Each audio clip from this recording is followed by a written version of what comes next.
Hello again from my front porch. I am on a very, very special front porch. It's actually, well, it's sort of a front porch. Yeah. It's like the front of the house here. See, I am here with Ellen Severin. Now, you might be saying, well, some of you already who I went to high school with are going, oh, Ellen Severin, Mrs. Severin. Oh yeah. So let me explain. Ellen Severin here was my elementary school music teacher. And I was actually telling her before we did this that there are four individuals that I credit for my interest in music. Now, a lot of people would say that they would assume it would be Mickey, Davy, Peter, and Mike. You know, the four members of the Monkees. That's but yes, they hello fly. Yes, they were influential, but not as influential as these four people are. One being my mom, very musically inclined. My mom had us all singing in church and everything. Yeah, sure. Another was my pastor's wife, again, the singing in church, but she identified that I not only like to sing, but I like to perform. And so she cultivated that. She encouraged that. But then in school, there was Mrs. Severin at the elementary school level and Mr. Hanson at the high school level. Those two individuals, they didn't just teach music, they instilled appreciation of what we were doing. At least that's the way I took it. And so Good. I had opportunity here now to sit down with Mrs. Severin, and I wanted to share this experience because, well, again, it's not very often you get a chance to sit down with people who have been influential in your life and just talk to them about that. But in chatting with her, I've actually already learned a whole lot more about her. She has quite the career, quite the story, and I think that's interesting too. But here, normally they say you should never ask a lady her age, never. That's taboo. But I just because you will not believe it. Let me just tell you, you will not believe. We're here at her house. It's a lovely house. She lives here all by herself. She's out active doing all kinds of things.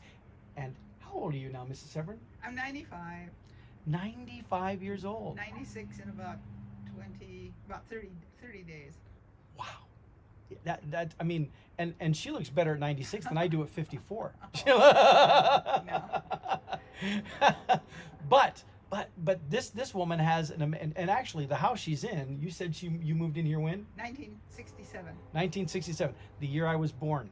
So she's been in this house for as long as I've been in this body. But you actually came to Carroll in 1960. That's That's right. when you said when you first came here. But your story obviously starts before that. Oh, yes. So again, I've told you that she was instrumental because she was my elementary school music teacher, but you were able to teach what when you first started? Oh, physical education and biology, music. That's quite a varied collection. So what's the story behind you being able to teach all of those things? Well, I wanted to major in music, and then I was taking piano lessons, and they made me take lessons from the organ teacher. And I was a junior in college, and I thought, no, I think I'll go with sports. So I went into PE for a major, and then I had so many hours in music. Yeah. Why not? So then, when I took the music job here, I had to do some classwork in order to get qualified, but that didn't take very long. Yeah, I'm sure. But now, the teaching here in Carroll was not your first teaching gig either. No. My first job was, well, the first job when I was in college, in order to earn a little money, I helped Pella High School start a girls basketball team. Oh. I was a PE major, and that was part of my work study program, to get a little money for education. So I did that. Wow. So and I subbed for the PE teacher most of the college classes. wow. So then my first job in Guthrie Center was PE and girls physical education and biology. And then another job I had was in Harrisonville, Missouri, which was all of 8th grade, everything but music and PE, of course. And then another job was high school job near Ames, and that was music and biology again. Wow. And then we came to Carroll. Yeah. Now, so her husband Don, who unfortunately has passed away. That's correct. But her husband Don got a government job here Yes. in the Carroll area, and that's what brought you Yes. to Carroll. But those who grew up with Mrs. Severin as our excellent music teacher, you're probably listening to this going, "Wait, whoa, biology, physical education? Why? Because these are not the things you." But it does make sense now as I think back. You know, I don't remember clearly every lesson that happened, but as I think back, we did do a lot of active things related to music. And so, did you and Bill Evans, who is our PE teacher, did the two of you collaborate on some of those things? Oh, absolutely. Uh-huh, He would uh-huh. let me use the gym, and we'd go out there and square dance with two Yeah, classes, yeah. his classes and mine. He was really supposed to teach dancing, square dancing with PE. Uh-huh. I did when I taught PE, Yeah. so why not do it with music? Yeah, no, that's great. That's great. And so I was sharing with Mrs. Severin one of my favorite memories.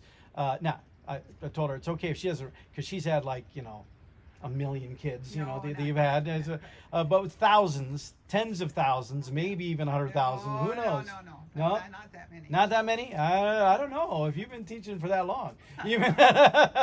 Because here, before we get to, when I say you've been teaching for that long, when did you retire?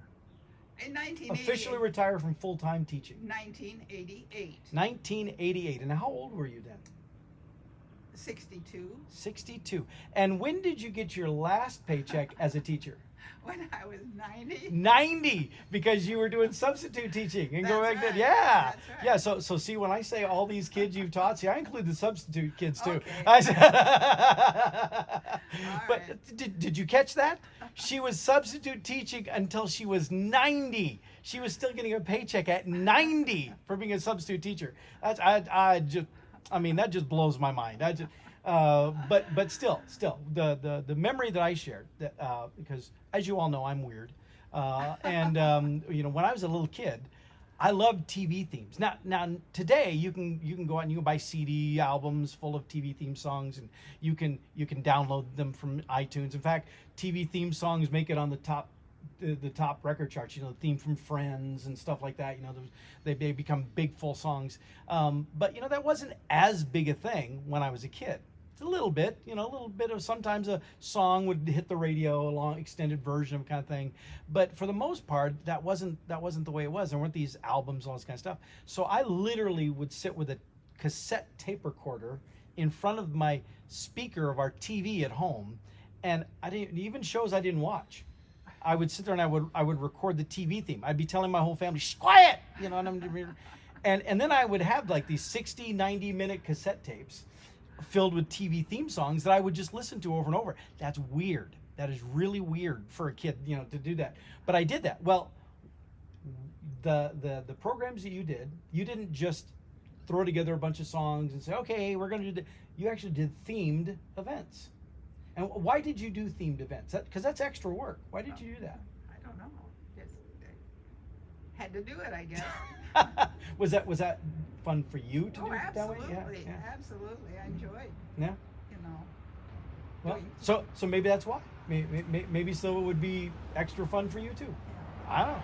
But one year in particular, she decided she wanted to do, because the way this worked is we would do songs, and like one year we did Disney songs, and every one of us kids were assigned a character.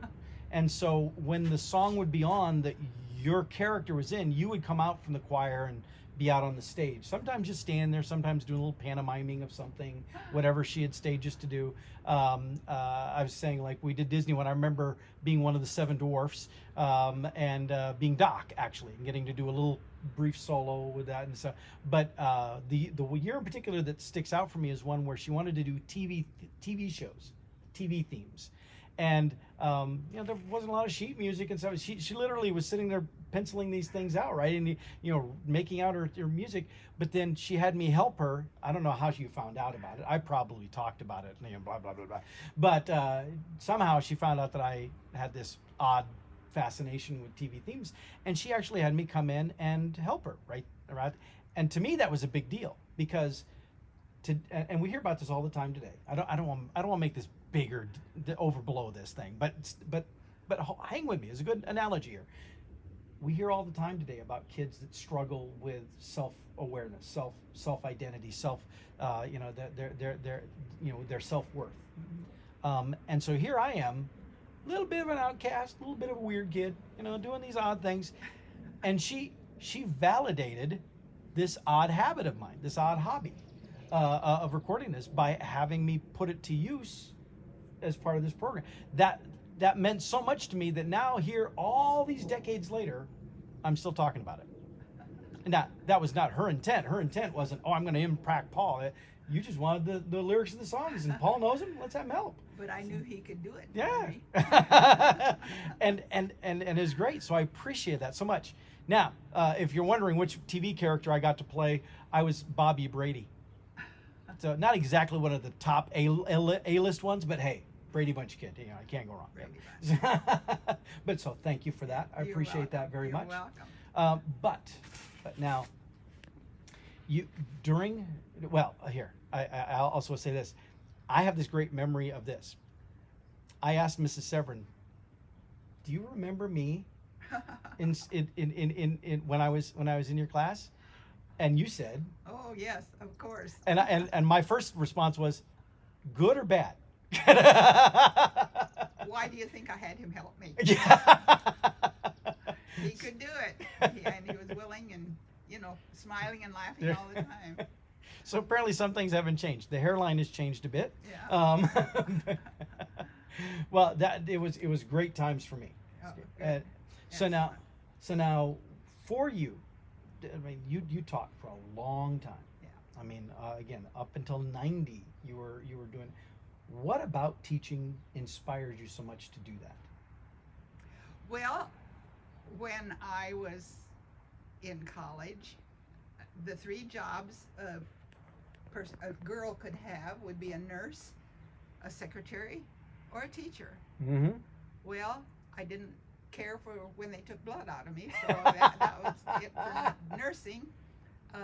Secretary, I had to go to the chiropractor because I had backaches from sitting at the desk so long, and I thought, well, I guess I must have to be a teacher. Yeah. My mother was a teacher. My father was a teacher before he became a reverend, and so it was just my sister was a teacher. My older brother was a teacher, and wow. So it's kind of a genetic thing. It was a genetic thing too. Well, but so you raise a good point too, though. That when you went into teaching, it was an era in which there weren't a lot of options realistically for women, unfortunately. You didn't have full freedom to pursue whatever career you wanted. There were obstacles in the way. But you continued teaching all this time. What fired up the passion? What made it something that you wanted to just keep doing all that time?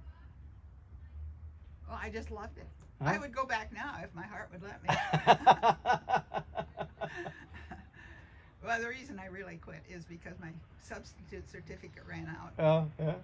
During my stay in the hospital having a valve replaced. Yeah. And I thought, it's time to quit. It's time to go home. Time to hang up the chalk. Hang up the chalk. Exactly. So what are you doing then so that was 6 years ago now, 5 years, 5.5, almost 6 years ago. Yeah. So what do you do now to keep yourself busy since you're not out teaching? Well, fortunately, I still play the church organ. Yeah? Just once or twice a month, mostly just once. And we have a RSVP called Retired Volunteer Program, Senior Program, which has a sing-along group. And we visit all the nursing homes in the area, so that's about 6-7 times a month. And do you accompany them and sing? Them. Oh, yeah. Well, yeah, I don't sing along. But, well, I when I was in high school, Roger Hansen, who was your partner in crime. Yes. They in fact, shoot, you gotta tell the story about retiring, about you and Mr. Hansen retiring. They built a new high school, and he had to move all that stuff into the new building. I said, Roger, why don't we both are at an age where we can retire. Why don't we? Oh, he said, good idea. So that's when we retired, and the new people had to come in and teach 1 year in that building and then move everything to the new building. So the motivation for Mrs. Severin and Mr. Hansen to retire was, we don't want to have to move all this stuff to a new building. I didn't have to do anything like he did. That's great. But when I was in high school, Mr. Hansen was the teacher, and again, he's one of the 4 that I cited. And one of those 4 years, I qualified to go to All-State Choir. But when we were doing that, going to All-State Choir, we had a very skilled accompanist. Who could that have been? I don't know. So even in those really cool times, Mrs. Severin was still there. She's still in our corner, backing us up and taking care of us and looking out for us. And it's like she's always there. She's always, I accompanied all your swing shows and that's all right. Your high school. Yes, I love the swing shows. Yeah, Those are so much fun. We had one every other year. Now, what those were was just like I said in elementary school, she did these themed productions. It was kind of the same thing, only like on steroids. At high school, because Mr. Hansen would have us do actual. It was more like a variety show, really. Variety. Because it was a continual string of acts, generally around a loose theme, but a theme thing, and it would be full choral things. It would be the swing choir. That's why. But where we actually did dance routine stuff while we're singing and stuff. There would be small groups, female groups, guy groups. My best friend Mark and I, we won Carroll High's first air band contest, playing the Blues Brothers, and so we got to perform that in one of the swing shows one year. So those kind of things. That was a lot of fun too. Yeah. But just other proof about the two of you kind of share the same brain, just targeted at different age groups. And I have to tell you also that Lodon Vincent did all of the costuming. Yeah. And Gloria Watson was the dance teacher. Yeah. So both good friends of mine. Yeah. And the costumes were always, some of the stuff we'd get told as the kids to try to round up on our own. But man, the costumes they would put together, they were so. When I was still in elementary school, I remember going to one of them one time, and they had a Sesame Street themed thing. Oh. And I don't remember all.